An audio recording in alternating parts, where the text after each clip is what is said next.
Réunion d'urgence au sommet du Conseil national de sécurité hier en présence du chef de l'État. Le gouvernement renforce les mesures de prévention contre Ebola. Dans ce journal, nous ferons incursion dans l'univers des stations de lavage auto, un secteur d'activité de plus en plus prisé par les jeunes sans emploi. Et puis, deuxième nuit calme sur la bande de Gaza. Les premiers convois humanitaires ont commencé à arriver après donc l'accord de cessez-le-feu.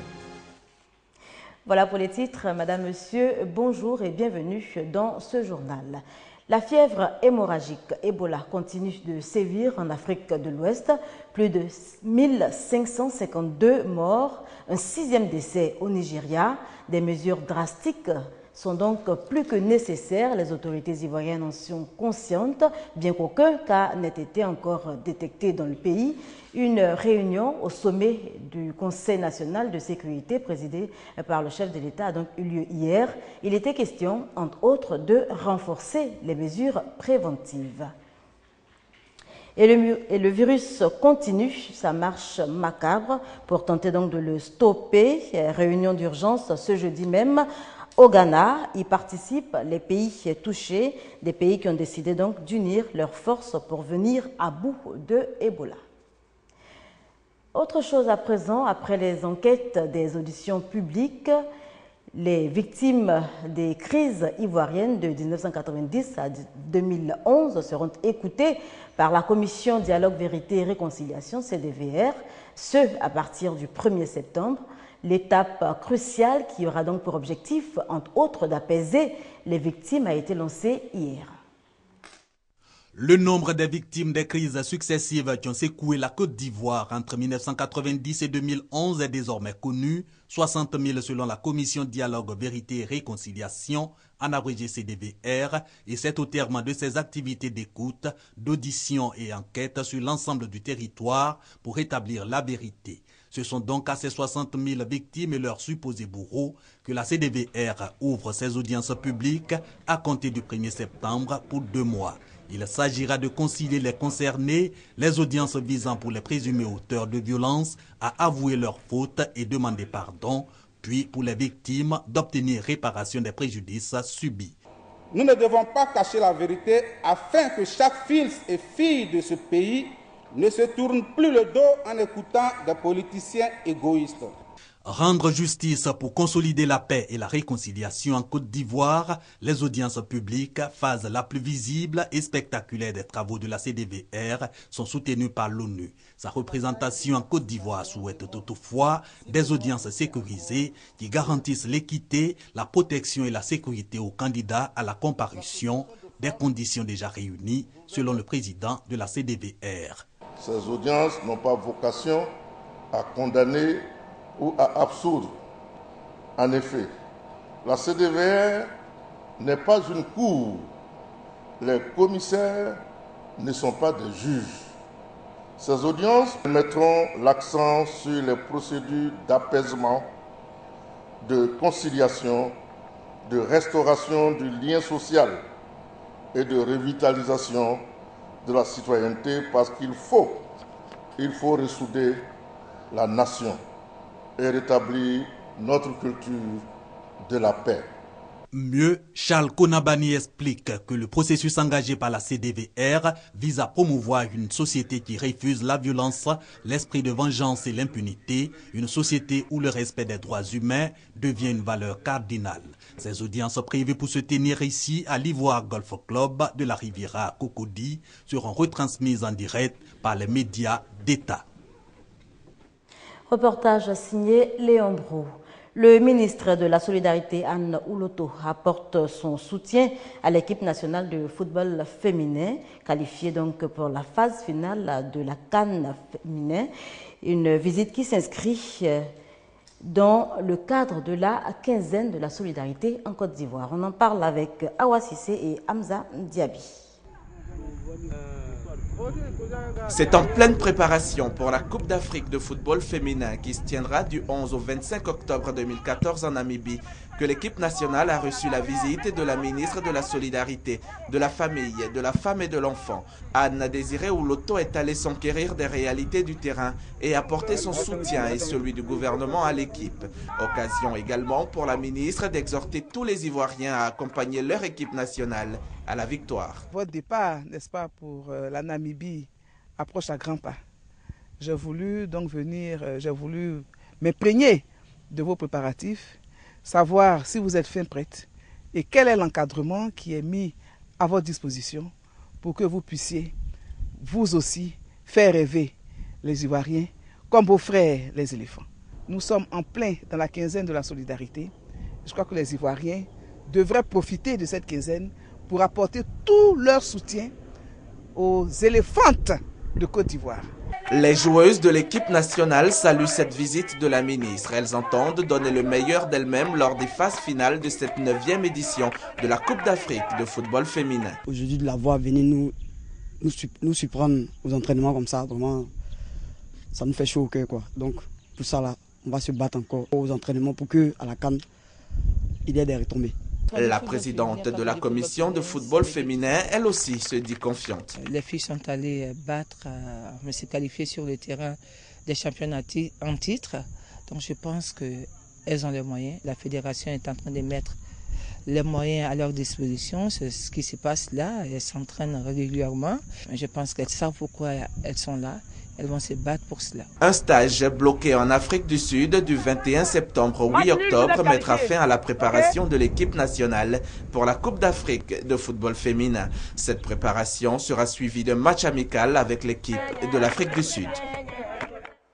Voilà, l'équipe nationale de football qualifiée donc pour la CAF, la Coupe d'Afrique de football féminin, qui donc peut compter sur le soutien de tous les Ivoiriens. Il n'y a pas de saut métier, vous connaissez la maxime. Eh bien, de plus en plus de jeunes Ivoiriens épousent l'idée. Ils n'hésitent donc pas à s'adonner à de petits métiers pour gagner leur vie. Lavage de véhicules, entre autres, une activité florissante. Et pour améliorer la rentabilité de leur entreprise, eh bien, certains font preuve d'originalité. Bernard est laveur de véhicules à Koumassi. Cet ancien étudiant de 26 ans a dû abandonner les études faute de moyens financiers pour se consacrer à ce métier.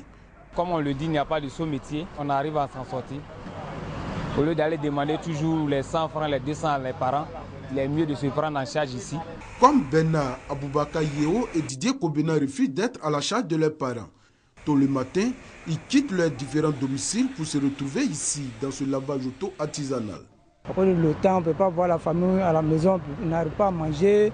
Donc on vient se débrouiller, donner à manger à la famille, c'est tout. On ne peut pas s'asseoir bras croisés comme ça. 3 ans que je suis dans ce métier.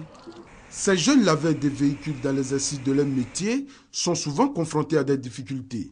Certains sont parfois accusés de vol. Les clients qui viennent, souvent ils nous confrontent à des situations que nous-mêmes on n'arrive pas à résoudre. D'autres viennent, disent que ouais, ils ont perdu des portables, ils ont perdu de l'argent. Il y en a qui laissent les portables à la maison, c'est nous qui avons pris les téléphones. Et après ils vont chercher, ils vont retrouver les téléphones à la maison, ils nous demandent pardon. Nous ne sommes pas les voleurs. Le lavage auto, il y a quelques années, était l'affaire des stations d'essence. Aujourd'hui, l'on assiste à un véritable boom. Les stations de lavage auto se comptent par centaines dans le district d'Abidjan. Et dans l'affaire, ce sont les propriétaires qui se frottent les mains.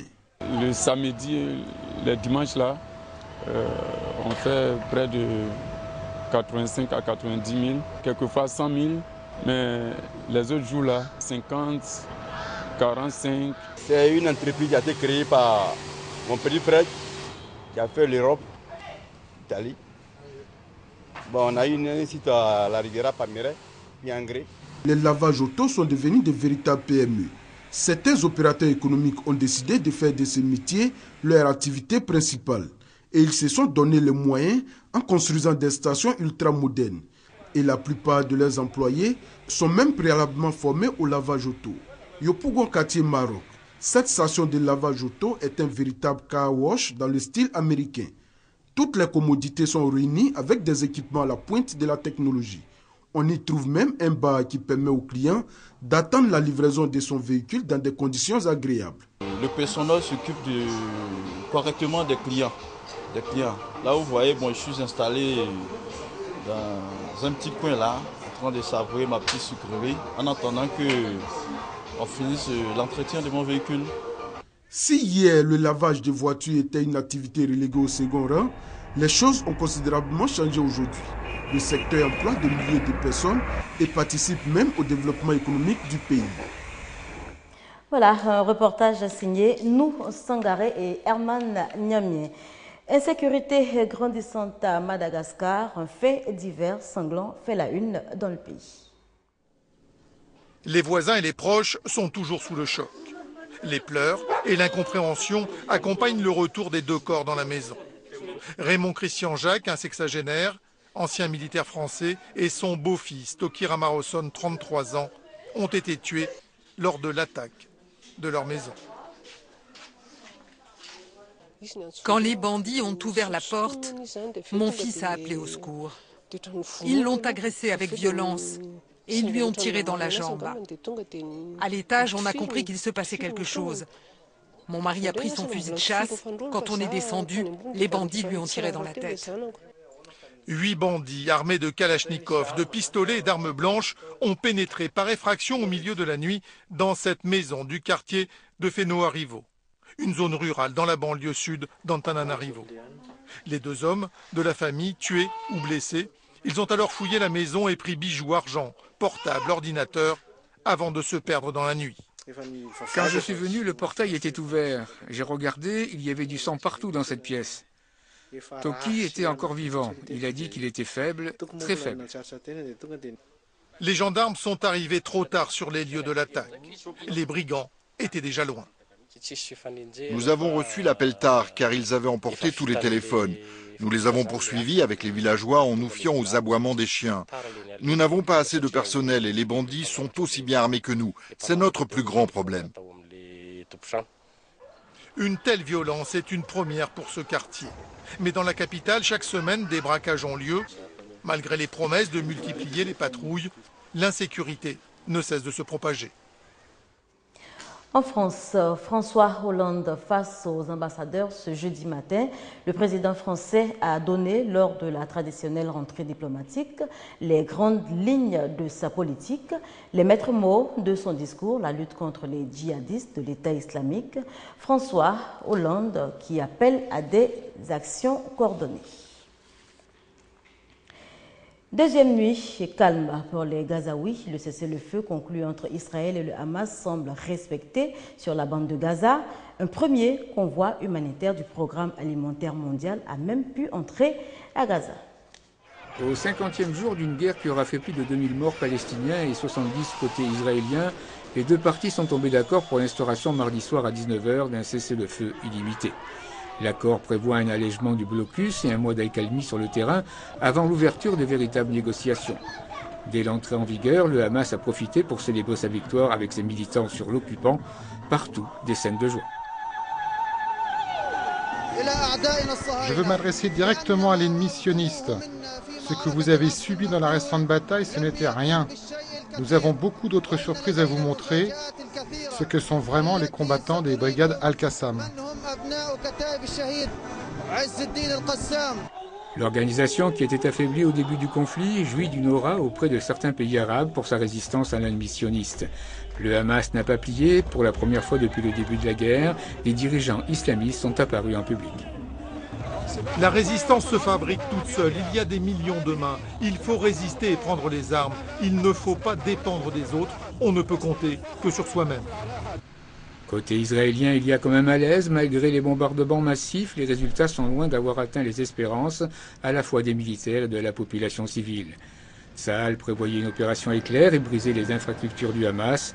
Il est toujours opérationnel. Je suis un peu sceptique. La trêve va-t-elle vraiment tenir? Le Hamas va-t-il tenir ses promesses? On le sait bien, il a toujours rompu les cessez-le-feu. Je pense que nous en sommes au même point, comme avant. Je ne pense pas que cela résoudra quoi que ce soit. L'opération ne résoudra rien. Ils ne veulent pas la paix. Nous n'aurons pas la paix. Cette semaine de violence où 10 000 bâtiments ont été rasés, outre les morts, plus de 11 000 blessés. Le président Abbas a promis que la reconstruction devrait débuter rapidement. On voudrait bien le croire. Une reconstruction qui devrait coûter plusieurs milliards d'euros. Voilà, l'IS populaire donc à Gaza, un premier convoi humanitaire du Programme alimentaire mondial a même pu entrer, je vous le disais tantôt, 18 camions contenant de la nourriture pour 150 000 personnes et un second convoi est attendu les jours à venir. Merci de nous avoir suivis. Prochain rendez-vous de l'information, 19h30.